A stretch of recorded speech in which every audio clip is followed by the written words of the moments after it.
는 예산결산특별위원회 소속 여야 간사인 김성태 새누리당 의원 그리고 안민석 새정치민주연합 의원 모시고 전국 현안에 대한 여야의 입장을 직접 들어보겠습니다. 어서 오십시오. 네. 예. 먼저 어제 예정됐던 예결위 얘기부터 좀 해보겠습니다. 소위 정원 때문에 파행을 빚었는데 여야 위원수를 15명에서 17명으로 각각 한 명씩 늘려서 제출한 것이 이제 발단이 됐습니다. 김재경 위원장은 원칙대로 하겠다는 입장인데 입장이 어떻습니까? 그렇습니다. 이번에 참 이 국회 예결특위 그러니까 예산 심사하는 이 과정에 그냥 정말 황당한 사건이 벌어진 거죠. 지난 9일 날 예결특위 전체 회의에서 2016년도 예산안을 심사하는 예결소위원회는 15명을 구성하기로 여기 우리 안민석 간사님과 저가 합의하고 김재경 예결위원장이 예결위 전체에서 의결까지 된 상황이거든요. 그런 상황을 뻔히 알면서 양당의 원내 지도부가 갑자기 한 명씩 정원하는 안을 발표를 해가지고 이 분란이 난 거죠. 그래서 지금 현재 이틀째 예결 소위가 지금 공전되고 있습니다. 예. 근데 왜 늘리려고 하는 거죠? 그 저한테 여쭤보면 그 김성태 간사님이 말씀하신 것처럼 저희들 예결위 위원장님과 여야 간사 간에는 의견이 똑같아요. 이미 지난 월요일이죠. 월요일 날 이제 의결을 해서 여당 8, 야당 7, 15으로 개수조정 소위를 결정을 했단 말입니다. 그리고 갑자기 태풍이 몰아닥쳤어요. 이 태풍의 핵은 친박 실세원입니다. 제가 굳이 이름은 거론하지 않겠지만요. 이 태풍의 핵만 제거되면은 정상화될 수가 있는 겁니다. 그래서 저는 그분께서 전체를 위해서 대의를 위해서 좀 통큰 양보를 해주시면은 저희들이 오늘 오후라도 원활하게 개수조정 소위를 시작할 수 있다고 봅니다. 우리 존경하는 안민석 예결위 간사님 말씀 참 잘 하셨습니다. 저희 새누리당은 지난 9일 예결특위 전체에서 양당 간사 간 합의에 의한 개수조정 소위 새누리당 목 8명에 대해서 우리는 정리가 되어 있습니다. 이미 어제부터. 그러니까 특정인 누구 때문에 특히 청와대 친박 핵심 실세 그 사람 때문에 이 소위가 안 되는 것처럼 이렇게 말씀하시는 것은 조금 어폐가 있습니다. 알겠습니다. 그 문제는 우리는 깔끔하게 정리되어 있으니까 새정치민주연합 입장에서 7명만 개수조정 소위원 명들을 빨리 예결위에 전달해서 오후에 이 방송 끝나고 시작합시다. 알겠습니다. 오후에 시작할 수 있을까요? 그러니까 YTN을 통해 가지고 우리 김성태 간사님께서 정리가 됐다고 말씀하셨으니까 이게 말로만 아니라 돌아가셔서 바로 정식으로 대변인 통해서 발표를 해주시면은 저희들이 바로 후속 조치를 취해서 오후 늦게라도 진행할 수 있도록 그렇게 합니다. 좋습니다. 그럼 제가 안민석 간사님 이 방송 마치고 나면은 저는 국회 정론관 가서 기자회견 하겠습니다. 저희 새누리당 8명 소위위원은 이미 어제부터 정리되어 있고 지금 문제는 새정치민주연합이 7명을 유지하지 않고 아직까지 8명 입장을 유지하니까 지금 이게 안 되고 있는 거 아닙니까? 그래서 이거는 이제 여당이 이제 지금 이 방송 마치면 이제 7명으로 정리해 준다는 거죠? 그 여당이 이 문제에 대한 이 태풍의 진원을 이제 걷어주시겠다 말씀하셨으니까 돌아가셔서 김성태 간사님보다는 당의 그 원내 대변인을 통해서 발표가 되면은 저희들이 바로 후속적인 조치를 아니 그 조금 전에 또 말씀 굳이 이걸 대변인 할 거 없어요. 제가 새누리당 예산 책임자니까 제가 입장 내면 되는 거예요. 요즘 새누리당에서 친박, 진박 그 구분이 막 있던데 자칫하면은 진실한 의원이 아닌 것으로 그렇게 또 가늠하가 타질까봐 제가 좀 걱정이 됐어요. 웬만하면 원내 대변인한테 발표하라 그러죠. 서로 한 발짝 양보하셔서 오늘 오후에 돌아가신 다음에 다시 재개의 고개를 좀 기대해 보겠습니다. 김성태 간사님은 굉장히 선이 굵은 분이에요. 그래서 큰 것들에 대해 가지고는 아주 쉽게 야당한테 잘 그 양보를 하시는 분이고 저희 둘은 사실은 생각이 똑같아요. 똑같은데 예. 시작하려고 하는 순간 이제 원내 지도부에서 뭔가 사정이 있었던 것 같습니다. 근데 저는 이거를 굳이 뭐 여당 탓이라고 하지도 않고요. 저희 쪽에서도 또 책임도 있고 그래서 국회가 잘못되면은 양쪽 모두의 책임이죠. 어떻게 일방적인 책임이겠습니까? 그래서 저희들은 정말 애타는 마음으로 이게 빨리 수습되기를 좀 간절히 지금 바랍니다. 알겠습니다. 예산안 그렇죠? 소위. 네, 그렇습니다. 저는 오늘 이 자리 YTN 이 방송이 어떻게 보면은 그동안 고착 상태에 있는 예결위 지금 이제 개수 조정 소위가 불과 이제 20일도 채 안 남았어요. 예. 그런데 오늘 여기서 상당히 전향적인 입장을 드니까 알겠습니다. 너무 다행스럽고 오늘 오후에 좀 역시 예산 우리 소위 재개해 보기를 좀 기대해 역시 보겠습니다. 우리 안민석 간사님이 참 그래도 예, 저희가 국회의원 이제 본격적으로 2016년 예산안 좀 쟁점 사안들을 짚어보도록 하겠습니다. 예. 여러 쟁점 중 몇 가지를 저희가 주제어를 한번 마련해봤습니다. 함께 보시죠. 네, 먼저 TK 대구 경북 지역 SOC 예산. 요즘 이 문제로 여야가 지금 대치를 벌이고 있는 상황인데. 먼저 여쭙겠습니다. 뭐 이제 야당 쪽에서는 이제 대구 경북 지역 예산이 수천억 원이 늘어났다 하면서 반발하고 있는 상황인 거죠. 좀 입장을 말씀해 주시죠. 예산이라는 거는 예. 국민 모두에게 골고루 또 지역 편중되지 않고 골고루 영남이든 호남이든 충청이든 균형되게 배분돼야 되는 거 아니겠습니까? 예. 만약에 특정 지역에 아주 과하게 편향된 예산이 편성되었다라고 하면 타 지역에서 얼마나 불만이 있겠습니까? 대한민국 국민 다 똑같은데요. 근데 이번에 저희들이 깜짝 놀랐습니다. 대구 경북 지역의 SOC 사업이 애초에 국토부에서 제출된 예산보다 정확하게 5,600억이 정액이 돼버렸어요. 5,600억 네. 원이요. 예. 그리고 호남과 충청 예산을 보니까 여기는 예산이 더 깎여 버렸어요. 예. 그러니까 이것은 편향돼도 너무 편향된 대통령께서 자주 표현하시는 요즘 편향된 예산이라고 지적하지 않을 수밖에 없겠고 그래서 지금 호남이나 충청에 계시는 분들은 소외감 느끼고 우리는 국민이 아니냐 왜 충청도 홀대하고 또 호남 홀대하느냐 그런 예. 아주 불만이 지금 팽배해지고 특히 충북 같은 경우에 제가 오전에 충북 도지사님이 제 방에 불이 나게 달려오셨더라고요. 거기는 SOC 예산이 도로 예산 신청한 게 전부 다 전액으로 다 삭감돼 버렸어요. 예. 도로가 0으로 돼 있고 충남은 하나 예산이 남아 있더라고요. 그러니까 특히 충청도 분들이 가지는 이번에 이런 SOC 사업에서 지역적으로 편중됐다는 특히 TK 경북이라는 게 뭡니까? 대통령께서 지금 전략적으로 총선에 지금 많은 관심을 가지고 계신 데 아닙니까? 그래서 이거는 분명하게 이거는 총선용으로 선심성 예산이라고 오해를 받을 수밖에 없도록 지금 예산 구조가 편향돼가 지금 짜져 예. 총선용 예산이다. 새누리당 입장 어떻습니까? 제가 평소 우리 존경하는 안민석 간사님은 상당히 편향성이 없는 원 중에 한 사람이에요. 균형감이 참 좋으신 분인데. 근데 이번에 사실상 TK 예산에 대해서 정부가 상당히 그 차별성을 가지면서 정부 예산을 편성했다. 그 주장이거든요. 이 예산이라는 것은 사업별 그런 추진 여건의 변화를 감안해서 계속해서 수차례 수정 요구와 협의를 통해서 그러니까 지방자치단체와 또 정부 부처와 또 재정당국인 기획재정부와 이렇게 수차례 여건 변화를 이렇게 서로 협의하면서 또 타당성 조사라든지 타당성 또 뭐 이런 재조사라든지 이런 국가재정법상의 절차를 가지고 이렇게 예산이 편성이 됩니다. 예. 근데 그 요건에 맞아서 이렇게 정부 예산이 정상적으로 편성되는 경우가 있는 것이고 그 요건이 되질 않아 가지고 정부 예산 편성에서 탈락되는 경우가 있는 거예요. 그러니까 사업 타당성 조사 비시 분석이 제대로 나오지 않아 가지고 요건이 안 돼서 탈락한 그런 SOC 사업 때문에 이걸 갖다가 어느 지역은 그걸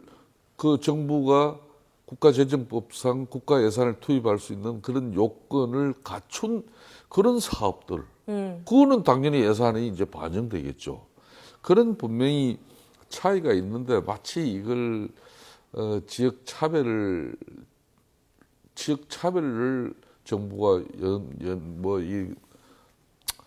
그런 목적을 두고 또 특히 내년 총선에 대구 경북 지역의 어떤 선신용 그런 예산의 투입을 목적으로 이렇게 예산을 편성했다. 이 주장은 정말 맞지 않아요. 그럼 제가 하나 말씀드리면은 내년에 그러면 550억이 책정된 호남 고속철도 그러니까 2단계 사업은 국토부의 1차 요구는 50억이에요. 50억.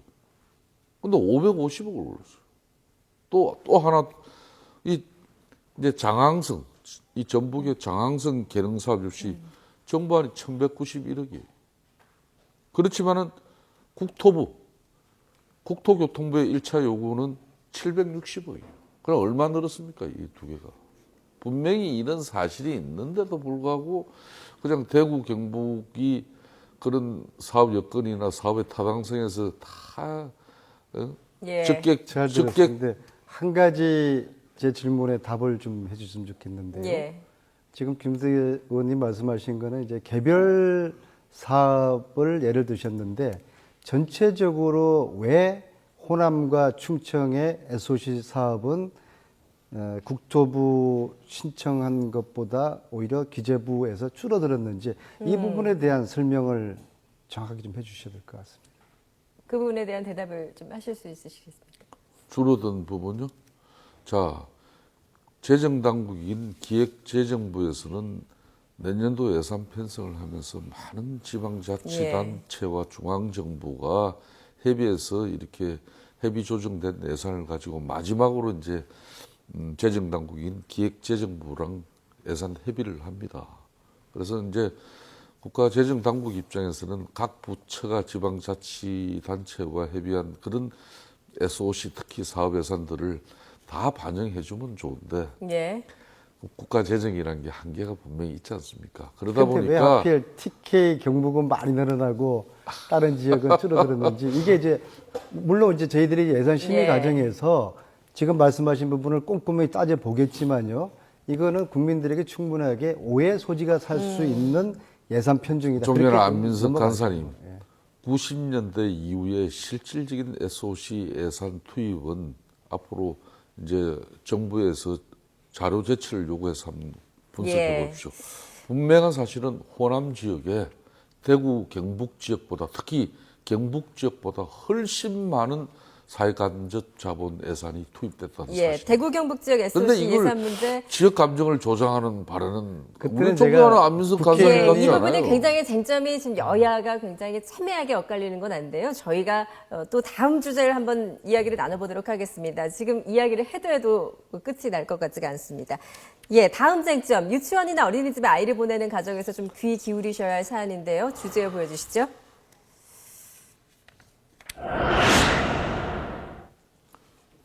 누리과정 예산. 3세에서 5세 영유아 무상보육 누리과정 예산 올해도 최대 쟁점인데요. 일단 정부 여당 입장을 좀 들어보겠습니다. 2013년도 예산안이 의결될 때, 그러니까 이 정부 결정과 또 이 관련 법령이 개정됐습니다. 유아교육법 시행령하고 영유아 보육 시행령 이런 법하고 또 아울러서 지방재정 교육재정 교부금에 관한 그런 시행령이 개정이 됐어요. 이 개정에 따라서 복지부 예산으로 편성되던 어린이집 우리가정 그런 예산 일부를 지방교육재정 교부금으로 이제 이관을 이게 하도록 시행이 바뀌었습니다. 그래서 2013년도에 당시 여야 간에 그때는 민주당이었죠. 한나라당과 여야 간의 합의에 의해서 정부 예산안이 그때 국회에서 의결된 적이 있습니다. 그러니까 여야 간의 합의로 범국가적인 의사결정으로 추진되어 온 그런 누리가정에 대한 이 예산 편성을 거부하는 것은 지방교육을 책임지는 그런 교육청, 특히 교육감의 그런 청무는 대단히 부적절합니다. 예, 거기까지 행위죠. 듣겠습니다. 일단 야당은 이제 보육 예산은 국비로 지원해야 된다는 입장인 거죠? 보육은 교육이 아니고요. 교육청에서는 기존에 이제 어린이집이 아니라 이제 유치원에 대한 예산을 편성해 왔고요. 여기에 대해서는 쟁점이 두 가지입니다. 예. 첫째는 박근혜 대통령께서 대통령 선거 공약으로 제시하셨던 무상 보육, 그러니까 누리과정을 잘 몰라요, 부모님들이. 예. 무상 보육입니다. 3세부터 5세까지의 무상 보육을 실시하겠다고 공약을 하셨다면은 이 예산은 중앙정부가 책임져야 될 예산인데 이것을 시도교육감들에게 교육청에서 이 예산을 떠맡게 하는 것이 예. 온당한가라는 게 이게 첫 번째 쟁점이고요. 두 번째 쟁점은 지난 8월에 제가 알기로 8월입니다. 교육부에서 시행령을 고쳐서 의무지출 경비를 하도록 이 보육 예산을 그렇게 강제적으로 법적으로 법을 바꿉니다. 시행령을 바꾸는 것이죠. 그러나 모법에 해당되는 보건복지 관련 법에서는 보육은 보건복지부에서 편성해야 되는 그런 사업으로 되어 있습니다. 예. 그래서 교육감들의 의지와 무관하게 교육부가 보육 예산을 업무 지출 경비로 편성을 해놓고서 강제적으로 교육감들에게 편성을 해라. 편성하지 않으면은 법률 위반이라고 하는 예. 것에 대해서 교육감들이 지금 반발하고 전국에 있는 17개 모든 교육감들이 편성을 하지 않겠다. 예. 14개 교육감들은 전혀 편성하지 않았고 3개 교육감님들은 6개월 내지 9개월만 지금 편성해 놓고 있거든요. 그러니까 시도교육청하고 중앙정부하고 좀 마찰이 되는 것이거든요. 예. 일단 이제 이것은 교문위에서 이제 누리과정 예산 편성 문제가 결론이 안 나면 예결위로 넘어오게 되지 그렇습니다. 않습니까?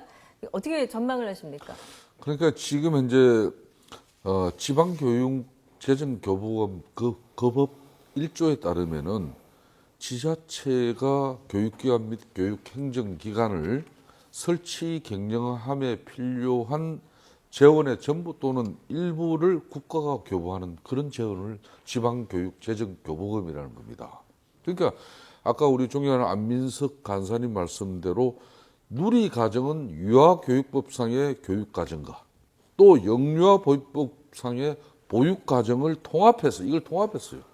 통합해서 교육 및 보육과정으로 이렇게 도입이 된 겁니다. 그래서 이제 이 누리과정을 운영하는 그런 어린이집 역시 교육기관으로 예. 되어진 거예요. 이제는 보육기관이 아닙니다. 교육기관이에요. 그래서 이 교육기관의 지위를 가지기 때문에 또 유아교육법 4조에서도 우리 유치원과 어린이집 간의 연계 운영을 규정을 해놨어요. 그렇기 때문에 이 누리과정 예산이 도입된 2012년 도입 당시부터 이걸 지방교육재정교부금으로 이렇게 지원하기로 한 사업이에요. 예, 저희가 지금 좀 남 시간이 많지를 않아서요. 좀 계속 이제 양쪽의 입장을 들었다 보니까 계속 길어지는 것 같습니다. 오늘 좀 중요한 문제 가운데 하나가 좀 선거구 획정 문제 아니겠습니까? 이 주제로 한번 넘어가 보도록 하죠. 오늘이 이제 획정은 확정 날인데 뭐 뾰족한 수가 여야에서 나오질 않는 것 같습니다. 일단 지금 당내 분위기가 좀 어떻습니까? 지금 참 이거 정치권이 진짜 크게 반성해야 될 문제예요. 존경하는 우리 안민석님 저 다 해적이지만은 지금 현재 이 양당이 이렇게 선거법 관련해서 선거구 획정이라든지 이런 조정을 제대로 하지 못해가지고 법을 개정하지 못하면은 정치 신인이 그만큼 정치권에 진입할 수 있는 기회를 박탈하는 거예요. 예. 야당 측의 입장도 좀 들어보죠. 지금 이 상태의 선거구 획정 논란은 예. 수프면도 정리하지 못할 것입니다. 무슨 말씀이냐면요. 이해 당사자인 국회의원, 불과 몇 달 후에 국회의원에 있는 이 선거구 획정을 국회의원들 스스로에게 맡긴다? 이거는 고양이에게 생선을 맡긴 격이죠. 예. 국회에서는 큰 가이드라인만 정하고 나머지는 선거구 획정위원회로 넘겨야 됩니다. 근데 큰 가이드라인 중에서 지금 현재 여야가 타협을 못 보는 가장 본질적인 이유는 큰 원칙을 합의하지 못하는 겁니다. 예를 들어서 인원은 300명을 넘지 않는다. 이거 합의를 해야 된다고 생각을 합니다. 그 다음에 비례대표를 지금 현재 44명인가요? 44명이 51구석. 54명. 246명이니까 54명에서 비례대표는 묶는다. 이런 부분에 합의를 하든지 아니면은 농어촌 지역을 축소하지 않는다. 대원칙을 합의한 상태에서 그다음 논의를 해야 되는데 대원칙 자체에 대한 합의가 없으니까 논의가 뒤죽박죽되고서 이 합의가 어느 예. 진행됐다고 그러니까 다시 원점으로 그렇게 하는 것이죠. 벌써 이 지금 협상을 하면서 어석 계산을 하고 있어요.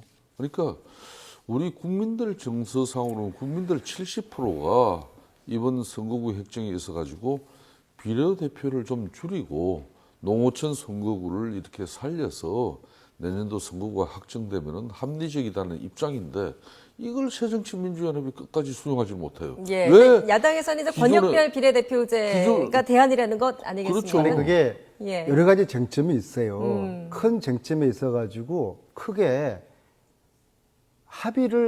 대원칙에서 합의를 하고서 예. 여기서 가장 큰 합의 중에 하나가 가령 그런 겁니다. 300명 여기는 한 명이라도 넘지 말자.